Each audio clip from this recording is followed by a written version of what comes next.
So here we have my brother's garage find, as opposed to a barn find. It's been in there for how long? 5 years, something like that. Yeah, so we're gonna give this a cheeky recommission, get it back on the road. We've got to get it up on the truck first.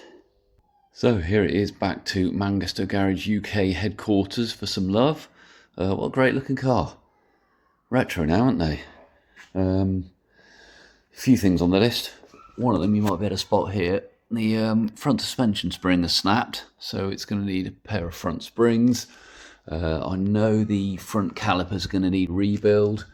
It just needs a damn good going over cam belt, water pump, and as you can see, in true garage stroke barn find fashion, there's aluminium corrosion everywhere, so it needs a damn good. I think it lived a few years outside under a cover before it was garaged, which unfortunately doesn't do things any favours, but bit of love, we'll get this back up. So obviously aftermarket wheels, he ditched the standard 3-spoke for some compa motives, and he's got the good old spoiler razor there. But what a great looking retro car. Let's get this thing back up and running.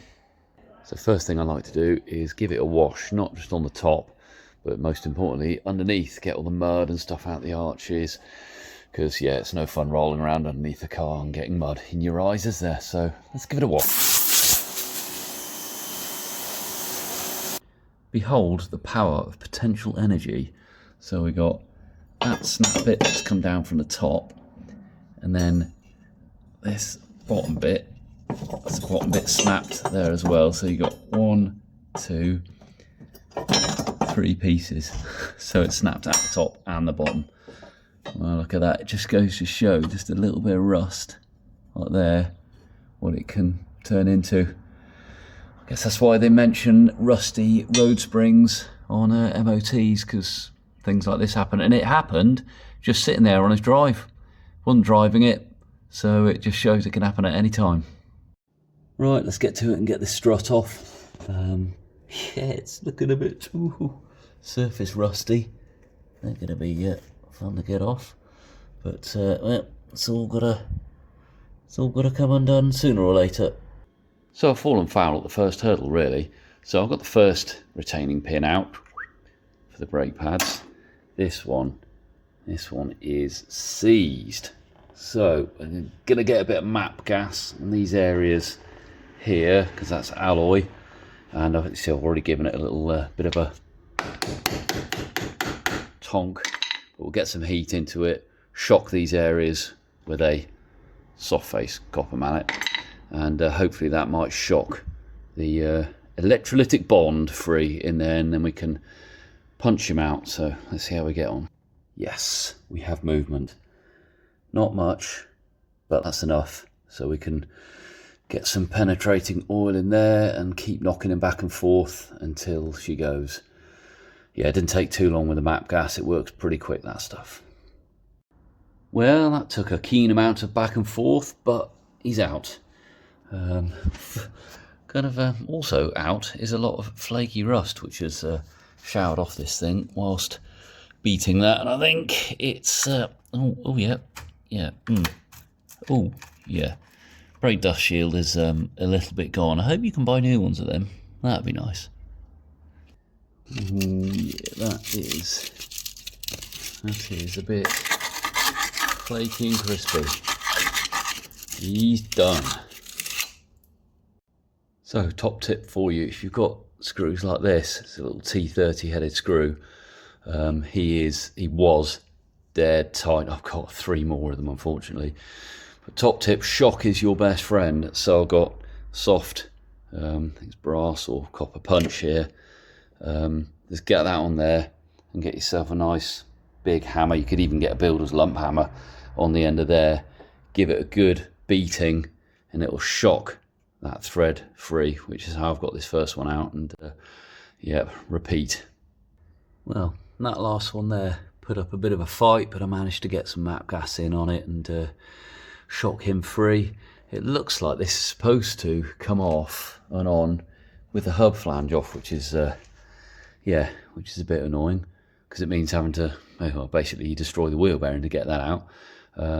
But to get it off, because it's structural integrity is not quite with it. It didn't take a lot of effort to get off.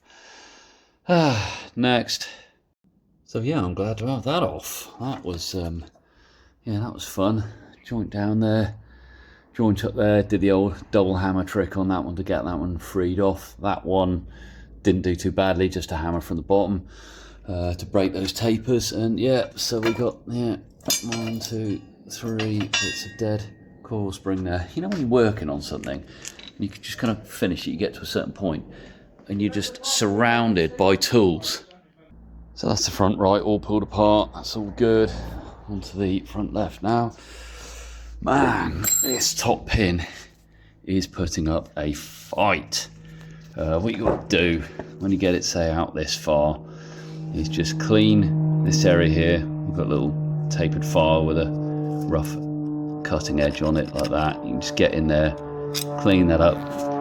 Same that side, and then bit of penetrating oil, and then just in there little spots there, and then beat him back in again, back and forth, back and forth. He'll go eventually.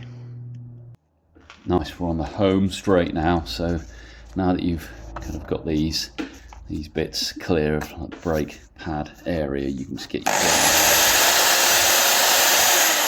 give them a clean up as you go out, and they'll slide out nicely. This could all have been saved if a bit of copper grease was used, especially where steel goes into alloy. Always use copper grease or similar. Well, glad to get that side off. Sure enough, this side has also snapped a spring.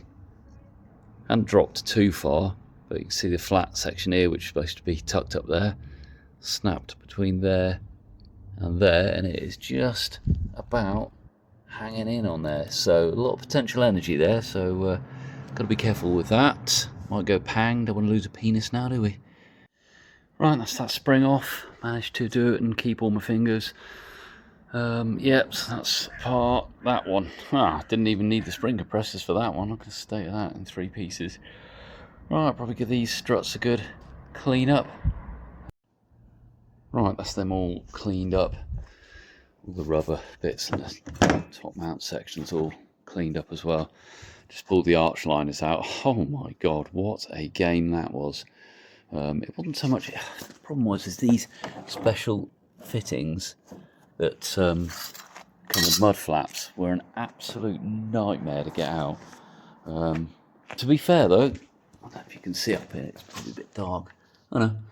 They've done a pretty good job of keeping things clean though, so I can't knock them as arch liners. They're just a pain in the arse to get out. It's a bit under you as well as a this front tray thing, but it's got these damn spring clip with the screw thingies in them, you know, the ones that always, well, you know, do that. So I should imagine I'll be grinding the heads off these and getting them out without splitting this plastic tray, but it's just dirt everywhere. So front brakes are ready to come off for a rebuild. Got a kit with all the seals and pistons coming, but first I'm going to take a look at the back brakes because we're not sure if this needs pistons yet or just seals, so I'll get this apart. But it looks like I've got the same fun with brake pad pins. Oh, that's going to be fun. So I've got both of them moving at least. I think the trick here is, see, this one's covered by the spring clip there. This one you can get to, so I think basically the trick is get that bottom one moving and then get your grips and just rotate it a little bit like that, and then get your drill brush on it and then just keep going around like that until you've got enough rust off there to allow it to draw out. And then once that's out, you can get the spring clip out of the way and do the same to the top. Nice, that's those pins out. Happy with that. Let's go over to the other side. Well, as you can see, I had a right old game of this one. It's even crushed up the pinhole there a little bit. I had to deburr the tip as it went because it was burring over. What a game that one was. And I've still got one left to go. What I've done this time is I've got the caliper out on this block of wood, and that's enabled me to kind of get it like that and beat downwards onto it rather than trying to hammer towards myself in like that way. But yeah, of course I can't hammer too hard because it just peens the end over like it did with this one. So wish me luck, last one of the whole car. Right, didn't have any luck getting that pin out in situ, so not taking any more prisoners. It's in the vise for a good beating. Yep, so that was a lot easier in the vise. Pins out now. Stripped it down, got the pistons out, and yeah, we'll get new pistons, I think. So with all the brake calipers stripped off, I'm waiting for the parts to come through to rebuild them. So I might as well crack on with the cam belt. So yeah, just started taking a few bits out. There's things you can do whilst you're in here, like thermostat housing sits under the alternator there, which I've already removed. So I'll be changing the thermostat. I thought I would, I'll drain the power steering fluid while I'm here, then I can get this out of the way. I mean, it's not massively in the way, but that pipe is. So as I'm draining the power steering fluid, I'll do that now and get that out of the way. The other thing I've just drained, and the smell is horrendous, is the screen wash bottle tank I've just emptied. Luckily I didn't get covered in it because this absolutely stinks. Look at the crap that's growing in there. So yeah, when you're recommissioning in a car, don't forget to do that, because all that sludgy crap in there can easily block up your pump inlet. So I'll be giving that a good wash and rinse out, and yeah, in fact I'm going to remove that and give it a damn good rinse out. So yeah, things to do. Right, it's all out and washed, but I'll just shuck a bit of bleachy water inside there, let that soak for a bit, because the garage stinks inside here now. But yeah, okay, while that's soaking, I can crack on with yeah, getting the cam belt out. So with the two power steering cooler lines disconnected here, just been kind of like popping the steering back and forth, and that kind of, you're going to go all the way to the extremes of the rack, and that will get the oil right out of the system, and then you can put some nice fresh new stuff in, which this definitely needs because it stinks. So to help it out the cooling loop, I've got the old air gun down there and blew it out. Careful, because it spunks out pretty violently. I managed to not get covered in it, luckily. It's this smell, like it smells like farmyards, like wet silage. Anyone in the comments like to let me know why old power steering fluid smells like farmyards? Right, that's all the pulleys, tensioners, guards and whatnot off out the way. Same down the bottom as well. As you can see, it's dirtier than Adam's hard drive in it, so I'm going to get some Giza in there, give it a scrub up and hit it with a pressure washer. There we go, that's looking a bit better, isn't it? Nice to work on, and yeah, less chance of grit and dirt and crap getting anywhere where we don't want it. Got a new water pump to fit. Got new seals, but they're in the post, so I'm a bit stuck here for the moment, but I think the seals and pistons should be through for the brake calipers soon, so I can crack on with that next. So whilst I've been waiting for bits to finish the cam belt, been brushing up the calipers on the old bob wheel here. Stripped 3 of them down so far, got all the pistons out of them, and yeah, this one is somewhat rusty, but yeah, should be able to get them out with a penetrating spray. Grips on there, twist it back and forth, they should come out. That's what happens when, well, these pistons were sticky about 10 years ago, so yeah, that's what they look like when you leave them for another 10 years. So let's crack on. There we go, those two actually came out a lot easier than I thought they would. Mind you, I did help myself by, before I took these calipers off, I made sure that all the pistons moved. So I took the pads out and put like blocks of metal, a lot thinner than pads, in their place, and just kept pumping until all of the pistons had come out. And yeah, that's definitely helped me out, because that's got myself away from this crusty, rusty area and onto the cleaner chrome down the bottom there. So yeah, pleased with that. So yeah, just a case of cleaning them up now. I think I'll rebuild them with the new pistons and seals first, and then I'll get to painting them. Right, that's all them brushed and cleaned up. What a laborious task that is. That's why rebuilding calipers is so expensive. Remember to get yourself a bit of Scotch-Brite and just go around that surface just there above the seal, because that's where it rusts. I mean, these are hardened anodized, but the rust still from the pistons still kind of gets stuck in that area there, so don't forget to do that. And then load of brake cleaner, compressed air, get them all nice and clean. Got a nice clean work area over here, new pistons, seals, and brake fluid to wet them up on assembly. So let's crack on and get these rebuilt. Okay, there we go, all rebuilt. The rear calipers came with these kind of round section spring clips, very much like the original ones, but the front calipers came with these thicker band ones, which just did not seem to want to retain on the lip, so I've had to reuse some of the original spring clips to get them to stay on.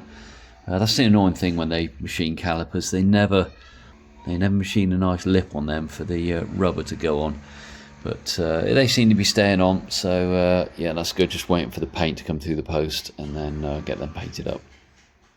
Right, so with the calipers on hold for paint, let's change tack and get these seals done on the camshaft, oil pump and crank. Just got new ones through here, so let's get them on. Oh, I've got me new levering tool. That little chappy there hooks into the edge of the lip seal and then you lever it out. So yeah, let's give that a go. Well, that was a bit of a waste of time. The hook snapped straight off. See why they give you a spare hook now, so I'll just have to use that very carefully for seals that I want to try and reuse. So this cam seal isn't going in like I want it to, it's just catching on the rubber outer as it goes in, so I'll stop there and I'm taking the cam cover off, which is rather yeah, rather powdery and corroded, as you can see. So I'm going to get that off, then these two cam caps can get undone, and then I can slide the seal on and put that down later. It's going to be especially useful for that one down there, which you can't even get a straight run at. So it appears to get the cam cover off, you have to get the throttle body off. That's great, because of that pipe down there. Look, why? Why, Toyota, why? Bloody Italians would be proud of that. Right, that's the cam cover off. I can give that a clean up, but I think we'll save that for next episode. Probably a good time to finish this episode, as we've got this thing pretty much as far apart as it's going to be. So thanks for watching. Stay tuned for the next episode. Please like and subscribe and all that, and I'll see you next time.